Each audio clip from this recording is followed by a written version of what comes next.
नमस्ते दोस्तों। तो इसके पहले मैंने एक वीडियो बनाया था जिसके ऊपर हमने टोटल इन डेप्थ एनालिसिस किया था कि निफ्टी का टारगेट क्या हो सकता है। और हमने और भी एक बात डिस्कस की थी कि आज रियल्टी सेक्टर जो है वो क्यों इतना बूम हुआ। उसका जो रीज़न था वो भी मैंने वहाँ पे प्रॉपर एक्सप्लेन किया है। तो वो वीडियो अगर आपने नहीं देखा है तो वो वीडियो आप यहाँ पे आई बटन पे क्लिक करके देख सकते हो। तो अभी जो हम ये वीडियो में बात करने वाले हैं वो है एक मेन सेक्टर है। वो कौन सा सेक्टर है? Indian railway sector. Railway sector आज और भागा था। आज रेलवे सेक्टर के जितने भी स्टॉक्स थे उसने उसमें से बहुत सारे स्टॉक्स ने रन अप दिया था। तो उसका मेन रीजन क्या था वो आज हम पता करेंगे कि ये किस न्यूज़ के चलते भाग रहा है। और ये क्या भागेगा तो वो सस्टेन कर पाएगा या नहीं वो हम देखेंगे। तो पहले तो हम देखेंगे कि न्यूज़ क्या है। तो IRFC, RVNL, आरकॉन, रिट्स, ये sets railway stocks rally by 9% as India to build 3.4 billion rail lines near China. वहाँ पे हम रेलवे लाइन बनाए जिससे जो कम्यूट होता है वो इजी हो जाए। क्योंकि ये हमारा जो कम्यूट वहाँ पे, अगर हम मैप देखेंगे इंडिया का, अगर आपको मैं मैप मैप बताऊँ तो ये जो सिक्किम एरिया है, मेघालय है, त्रिपुरा है, ये चारों साइड से हम घिरे हुए हैं। ऊपर चाइना हो गया। तो ये अलग अलग जगह से हम घिरे हुए हैं। और यहाँ पे अगर हम देखें तो यहाँ पे प्रॉपर कम्यूट करने के लिए कोई भी रेलवे लाइन नहीं है, प्रॉपर इंफ्रास्ट्रक्चर नहीं है, जिसके कारण यहाँ पे कम्यूट करना इजी नहीं होता। तो यहाँ पे प्लान किया है कि इंडियन गवर्नमेंट 3.4 बिलियन यहाँ पे खर्च करेगी रेलवे लाइन के लिए, जो चाइना के नियर हमारा डिस्प्यूट है वहाँ पे।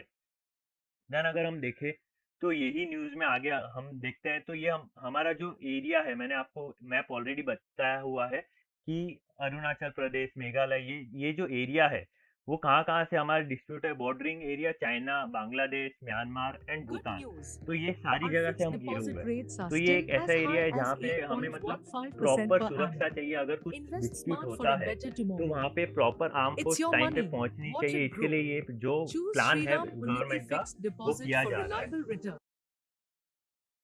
तो अगर हम यही लाइन में, यही सेक्टर में अगर स्टॉक्स देखें जो आज भागे थे तो वो कौन से थे? रेलवे सेक्टर में अगर हम देखें तो रेलटेल कॉर्पोरेशन है, आरकॉन इंटरनेशनल है, रेल विकास निगम है। तो ये सारे जो स्टॉक्स थे वो आज बहुत ही अच्छा रैली दिया था ये स्टॉक्स ने, ये न्यूज़ के चलते। तो ये न्यूज़ के चलते जितने भी स्टॉक्स ने रैली दिया है क्या वो सस्टेन करेंगे? तो हम इसके पहले फंडामेंटल देखेंगे कि ये फंडामेंटली प्रॉपर है कि नहीं है।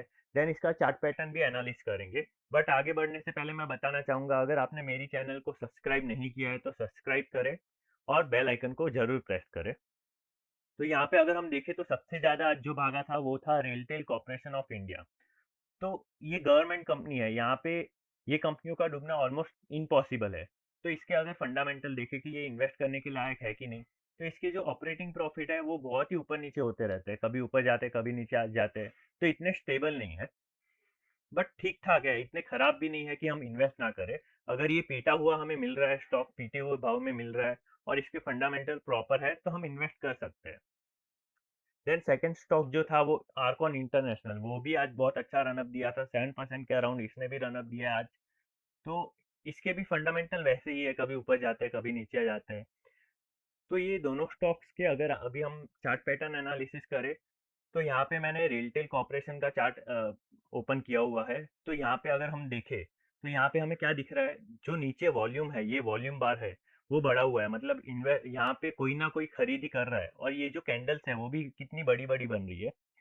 और अगर चार्ट पैटर्न एनालिसिस के हिसाब से देखें तो ये यहाँ से नीचे से ऊपर जा रहा है। तो डॉ थियरी जो होती है वो यहाँ पे फॉलो हो रही है। हायर हाई बनाने के लिए वो रेडी हो रहा है। एंड अगर हम सेकंड चार्ट देखें तो ये प्रॉपर राउंडिंग बॉटम बना सकता है। और इसका जो टारगेट आएगा वो क्या आ सकता है? तो ये ऑलमोस्ट मैं आपको बताऊँ तो यहाँ पे इसने जो रिसेंटली नियर हाई मारा था 467 का, ये हाई मार सकता है।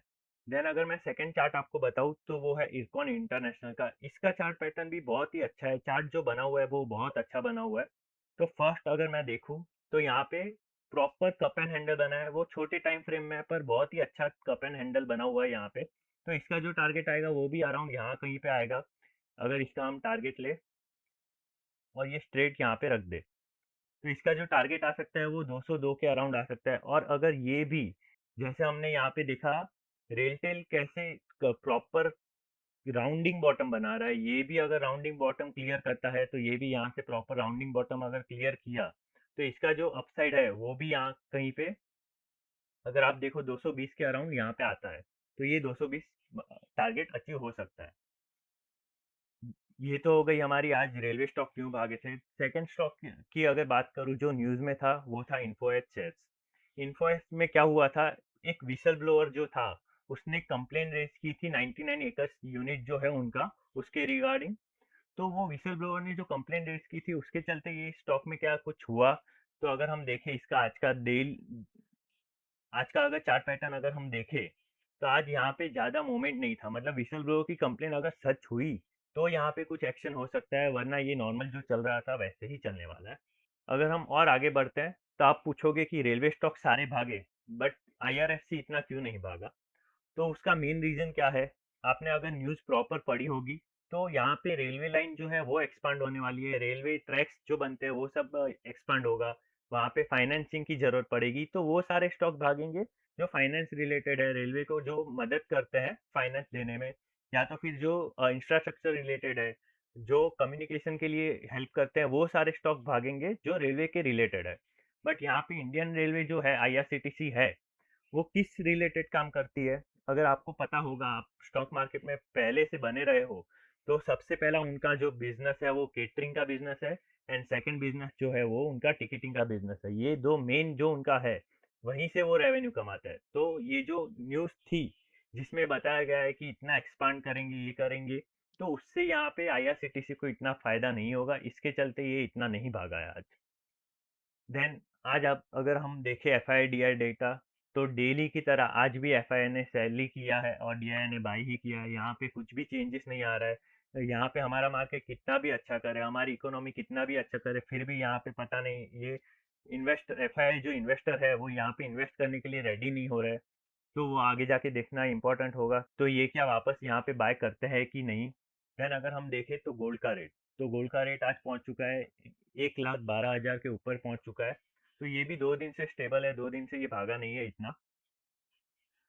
देन आगे जाके अगर हम देखें तो क्रूड ऑयल में भी इतना जंप नहीं है, 1% का मामूली जंप, वो चढ़ता है और नीचे आता है, तो नॉर्मल है, इसमें भी कुछ हमें ज़्यादा ऊपर नीचे नहीं देखने मिल रहा है। देन अगर हम यूएस मार्केट देखें या तो वर्ल्ड के मार्केट देखें तो आज क्या कर रहे हैं, अगर वर्ल्ड के मार्केट अभी ओपन है तो वर्ल्ड की मार्केट जैसे डोजोस हो गया, ज़्यादा ऊपर नहीं है नीचे नहीं है, तो वर्ल्ड में अभी आज के दिन एटलीस्ट स्टेबिलिटी दिखाई दे रही है। देन अगर हम देखें तो रसिया का हो गया, वो भी नॉर्मल चल रहा है मार्केट। देन जापान का हो गया, चाइना हो गया, वो सारे नॉर्मल चल रहे हैं, इतने भी ऊपर नीचे नहीं है।